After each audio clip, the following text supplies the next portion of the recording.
Hey everyone, welcome to my channel, or welcome back to my channel. So today's video is going to be dedicated solely to the next Sabbat coming up, which is Litha. So this year Litha falls on June 21st, but it can fall between each year between the 20th and the 24th. Litha, also known as midsummer, marks the longest day of the year and the summer solstice, which is the first day of summer. This day holds the most light, making it the longest day of the year and shortest night. So after Litha, June 21st, the days start to get shorter again and the nights start to get longer. Litha is a celebration of the sun and the warmth of summer. The goddess is now full and pregnant with child, and the sun god is at his height of virility. The earth is now at its peak, being the first day of summer. Most or all of the flowers have bloomed, they're all colorful, the grass is green, the trees are bloomed, the wildlife and everything is at its fullest, being joyful and happy. Everything is pretty much green and the waters are running with energy. And yet after June 21st, there's the climax of fruitful energy, but like I said before, there's that little whisper in the back, making every day after June 1st, the days are going to be shorter, the nights are going to start to get longer, but you don't have to worry about that because summer lasts for a while and it's time to celebrate. So that's kind of just the backstory to Litha, midsummer, or the summer solstice. So now let's jump into the correspondences. So like I said, some of the names for Litha is also midsummer, the summer solstice, and Litha. The colors of this Sabbat are usually around yellows and golds to represent the sun, but it can also be red and orange, blue and green and white. The animals for Litha are butterflies, caterpillars, insects, cows, horses, robins, and sea creatures. There's actually quite a few crystals as well that can represent this Sabbat pretty well. Some of them are emerald, jade, citrine, carnelian, diamond, pearl, sunstone, as well as fluorite. So some of the foods you can enjoy for Litha would be any summer fruits and veggies that are seasonal to your area. So here it would be strawberries, but as well you can also have honey dishes, ice cream, red wine, and any cheese dishes. Some of the herbs that you can represent for Litha are chamomile, mugwort, thyme, parsley, mint, sage, myrrh, and vervain. And some of the flowers are Litha, or any really seasonal flowers that are blooming in your native area, but a lot of them can be lilies, orchids, peonies, hydrangeas, roses, any of those bright, beautiful, colorful flowers. So any incense you can burn,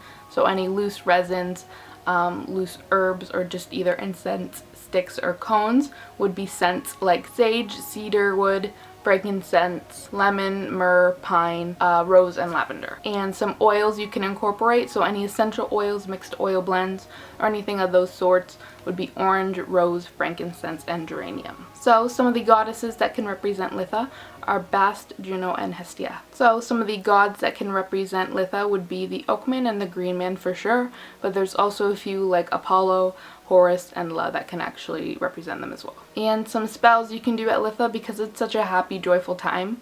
You should focus on any happiness spells, joy spells, purification, cleansing, friendship, love, prosperity, all those light spells. You don't want to do much banishing, hexing, or anything like that.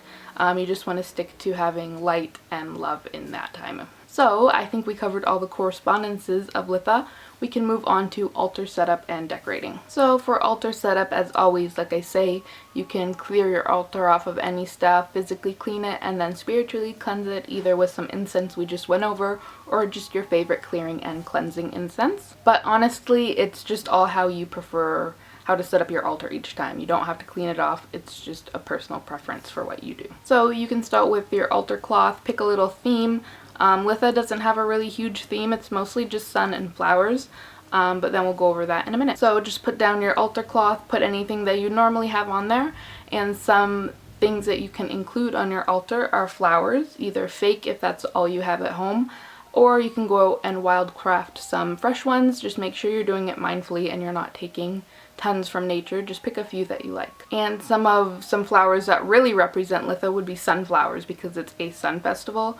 Sunflowers would be really awesome to have on your altar. And as well as that, anything to do with the sun. So if you have a sun statue, a drawing, a charm, anything that has the sun on it or that is yellow and represents that, you can put on your altar. Litha is also a big time for fairies, so if you're into fairies, you can put on your altar some fairy statues or anything you have that has to do with fairies. You can also make a garden and leave some offerings. Any seashells or things related to the sea are good too, as well as some fruit offerings if you're giving any offerings to your ancestors, your deities, your gods, your goddesses, your spirit animals, your guides, anything like that.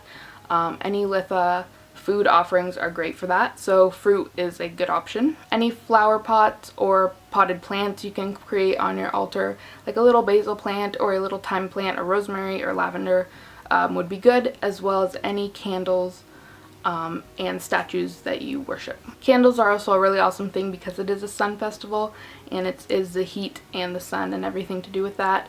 You can put any red, orange, or yellow candles on your altar and that would be really awesome for Litha. I did film a small Litha setup for my altar, but it's honestly not that great because I don't celebrate Litha as much as other Sabbats. And I also have my altar set up for a different thing that I'm working on right now, so I did a quick Litha setup for you guys. But it's not that great and you probably can do better than I did because I don't have any fresh flowers at the moment on hand or near my house. So now that we went over kind of altar setups, you can actually go online too and just search people's altars on Google.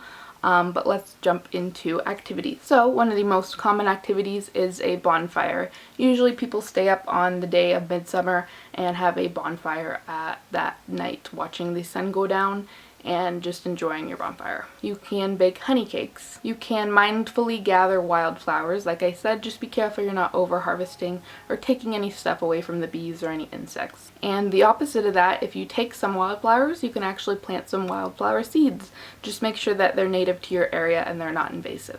You can create a fairy garden. I'm probably going to be making a video for this soon, or making a post on my Instagram, so keep an eye out for that. You can go on a nature walk or a forest trail walk or anything like that and just go on a picnic. You can make some flower crowns with some extra flowers you have left over. You can go berry picking. So this is also one that helps just celebrate Litha. It's the coming of summer. It's a summer activity, and in my area right now, strawberries and I think raspberries are in season. Like I said earlier, for the bonfire, you can watch just the sun go down or the sun come up. You can make crafts such as dream pillows or wreaths or any type of floral arrangement. And on that hand, you can also make some bird feeders, either paint some wooden ones or make some bird feeders from like orange halves. You can go on Pinterest and find tons of fun ideas on how to feed the birds. And you can also go to the beach and connect with the element of water, collect some seashells, and just ground yourself there. And as always, for broom closet witches, pretty much everything I just listed are great activities you can celebrate. They're not anything to do with witchy items. You're going to have a bonfire, you're going to have a picnic, planting wild seeds or gathering wild flowers. Nothing is very suspicious or witchy, so they're all really great activities you can do in the summer, as well as any summer activities just in general. So like I said, berry picking, planting flowers, anything like that to celebrate the coming of Litha. So thank you guys so much for watching my Litha 101 video. This was just a little guide on how to celebrate this Sabbat. The next Sabbat coming up will be Lanazda, and I'll probably have a same guide and altar setup.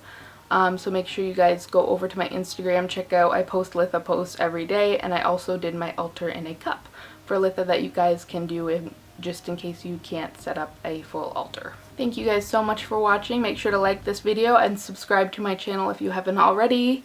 I'm working on a little list of videos to create. I just haven't had time because I've been doing some vendor show and business stuff. But hopefully I'll be recording that very soon. So I will see you witches in the next video. Blessed be.